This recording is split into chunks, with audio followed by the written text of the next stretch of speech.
네, 사랑하는 성도님들, 우리가 잘 아는 대로 포로에서 돌아온 이스라엘 백성들은 어찌 보면은 다 황망하게 망가져 있는 폐허가 된 이스라엘 예루살렘을 바라보면서 두려움도 있었을 것이고 또 깊은 불안도 있었을 것입니다. 성전은 다 무너졌고 성벽은 다 허물어졌고 도시가 다 망가져 있는 그런 상태 아닙니까? 인구도 적었습니다. 주변 나라들은 또 강한 이방 민족들이 존재하고 있었습니다. 그래서 이들은 과연 우리가 다시 이 도시를 세울 수 있을까? 예루살렘을 다시 재건할 수 있을까? 이런 생각이 그 마음속에 들었을 것입니다. 그때에 하나님께서는 스가랴를 통해서 예루살렘의 미래의 영광, 그리고 하나님께서 함께 하시는 하나님의 임재의 환상을 주십니다. 그래서 이 환상은 폐허 속에서 있었던 유다 백성들을 그저 감정적으로 위로하려고 주시는 말씀이라기보다는 이것이 하나님의 구속사인데 하나님의 구속사가 궁극적으로 어디를 향하고 있는지를 보여주는 그런 비전의 말씀인 것입니다. 그래서 오늘 2장 말씀을 살펴보면 성벽 없는 성읍이라는 표현이 등장을 합니다.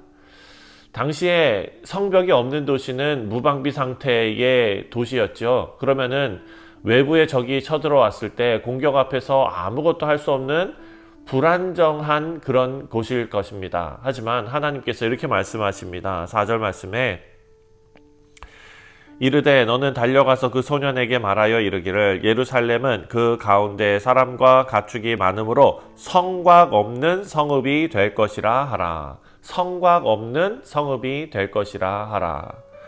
그리고 5절 말씀을 보면 내가 불로 둘러싼 성곽이 되며 이렇게 말합니다. 그리고 그 가운데에서 영광이 되리라.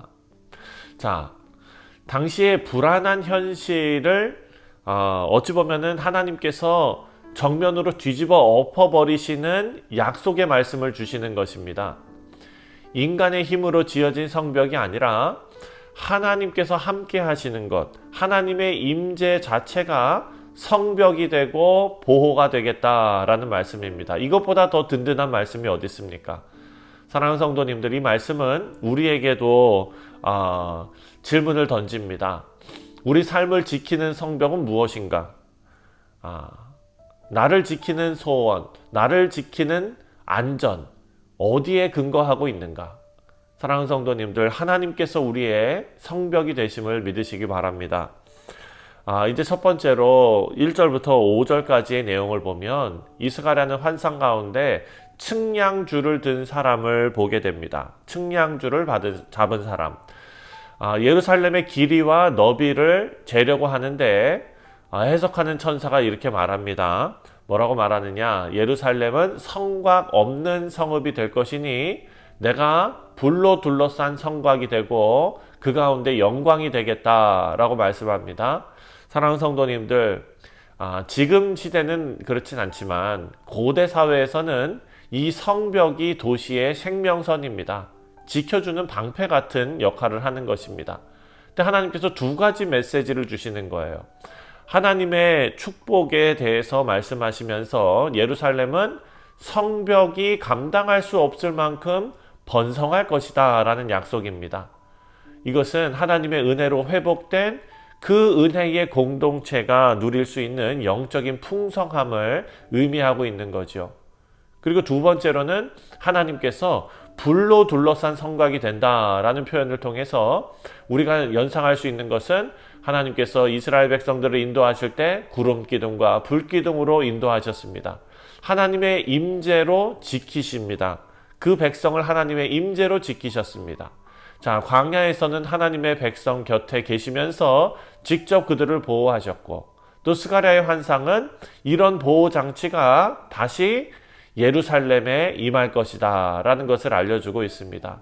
사랑하는 성도님들, 저와 여러분의 삶에 있어서 가장 안전한 것은 우리 스스로 세운 어떤 것이 아니라 하나님의 임재가 우리의 성벽이고 방패가 되는 줄 믿습니다. 자, 6절부터 9절까지의 말씀을 보면 6절에 북방 땅에 거주하는 시온아 이렇게 말합니다. 그리고 너희는 도피할지어다 이렇게 말합니다. 자, 여기 북방 땅은 어디냐? 바로 바벨론을 가리키는 것입니다.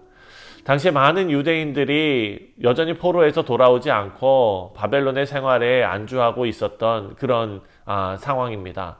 그리고 메대 바사가 힘을 키워서 바벨론이 쪼그라들기 전에 이 이스라엘 백성들도 이미 1세, 2세, 포로 3세까지도 있었을 것입니다. 그렇기 때문에 그 포로 생활에 안주해서 그곳이 더 편했던 그런 사람들도 있었을 것입니다. 하나님께서는 그들에게 명령하십니다. 세상과 그 타락의 자리에서, 다시 말해서 하나님과 멀어진 그 자리에서 나와서 하나님께로 돌아오라 이렇게 말씀하십니다. 자, 하나님께서는 하나님의 백성을 다시 모으시고 예루살렘으로 돌아오게 하십니다. 그리고 또한 하나님은 바벨론을 심판하실 것이고 거기 남아있는 자들은 그 심판에 함께 휩쓸릴 것입니다. 하나님께서 8절에 이렇게 말합니다. 만군의 여호와께서 이같이 말씀하시되 영광을 위하여 너희를 노략한 여러 나라로 보내셨나니 너희를 범하는 자는 그 눈동자를 범하는 것이라. 자, 눈동자가 뭡니까? 우리는 먼지 하나만 눈에 들어가도 눈을 깜빡입니다. 가장 민감하게 그리고 가장 정말 빠르게 보호해야 하는 신체가 바로 눈이기 때문이죠. 자, 이 표현은 하나님께서 하나님의 백성들을 얼마나 보호하시고 깊이 사랑하시는지를 강조하고 있는 것입니다. 자, 우리에게도 큰 위로가 되는 말씀입니다. 하나님의 백성을 향한 사탄의 공격은 하나님을 향한 공격이고 또 하나님께서는 반드시 하나님의 백성의 억울함을 갚으실 것입니다. 이것이 바로 우리가 지난번에 묵상했던 요한계시록의 내용 아닙니까? 요한계시록 18장에서 우리가 하나님께서 우리에게 이렇게 권고하시며 부르시는 내용, 내 백성아 거기서 나와 그 죄에 참여하지 말라. 그들은 재앙을 받을 것인데 너희는 받지 말라. 하나님께서 이 과거의 바벨론에서 불러내신 하나님의 음성. 자, 오늘날 세상 그런 체계 속에서 있는 우리에게도 하나님께서 이런 부르심으로 부르고 계심을 믿습니다. 오늘 본문에 나오는 북방 땅, 바벨론, 그리고 또 우리가 묵상했던 요한계시록에서 나오는 큰 성 바벨론, 다 비슷한 개념들입니다. 사랑하는 성도님들, 하나님께서 부르시는 음성에 아멘으로 화답하며 반응하시는 우리 모두 되시기를 주님의 이름으로 축원드립니다. 이제 마지막으로 10절부터 13절까지의 말씀을 보면 하나님의 약속이 이렇게 임합니다. 10절에 여호와의 말씀에 시온에 따라 노래하고 기뻐하라. 이는 내가 와서 내 가운데에 머물 것임이라. 자, 하나님께서 우리에게 약속하시는데 하나님께서는 하나님의 백성을 보호하시는 것뿐만 아니라 하나님의 백성 가운데 거하시겠다라고 말씀하셨습니다. 과거에는 성막과 성전에서 임하셨는데 이제는 하나님의 영광을 넘어서 우리 주 예수 그리스도 메시아 되신 예수님 안에서 이 하나님의 임재가 완전하게 성취되는 것입니다. 말씀이 육신이 되어서 우리 가운데 거하시는 것입니다. 하나님께서는 11절에 이렇게 말씀하십니다. 그날에 많은 나라가 여호와께 속하여 내 백성이 될 것이요 나는 내 가운데에 머물리라. 내가 만군의 여호와께서 나를 내게 보내신 줄 알리라. 아멘.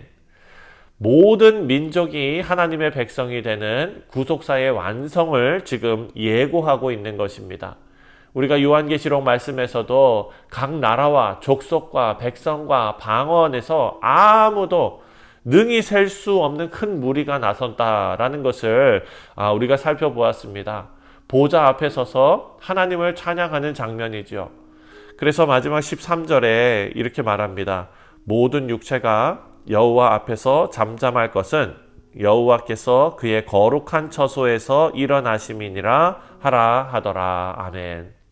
자, 하나님께서 일어나실 때에 모든 인간은 침묵하게 되고 하나님의 심판과 하나님의 구속의 역사 앞에서 인간은 아무런 말도 할 수 없고 오직 하나님을 경외하는 마음으로 엎드릴 수밖에 없다라는 것입니다.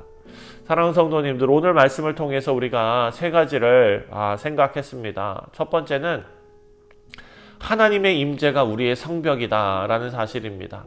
인간의 노력으로 쌓은 성벽이 아니라 하나님의 불성벽이 진정한 보호인 줄 믿습니다. 또 두 번째로는 세상에서 불러내시는 하나님을 말씀하고 있습니다. 하나님께서는 오늘도 하나님의 백성을 큰 성 바벨론, 정말 세속과 그런 세상의 타락에서 불러내서 거룩으로 세우신다라는 것입니다. 마지막으로 구속사의 완성을 오늘 우리에게 알려주십니다. 궁극적으로 요한계시록 우리가 21장에서 묵상했던 새 예루살렘과 새 땅, 새 하늘과 새 땅, 이것과 연결되는 것 아닙니까?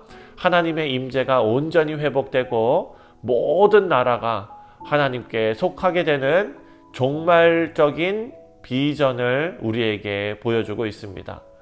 우리 사랑하는 성도님들, 오늘 우리가 묵상한 스가랴 2장은 무너진 성 그리고 두려움 속에 있었던 하나님의 백성들에게 하나님의 임재와 하나님의 영광의 약속을 주셨습니다.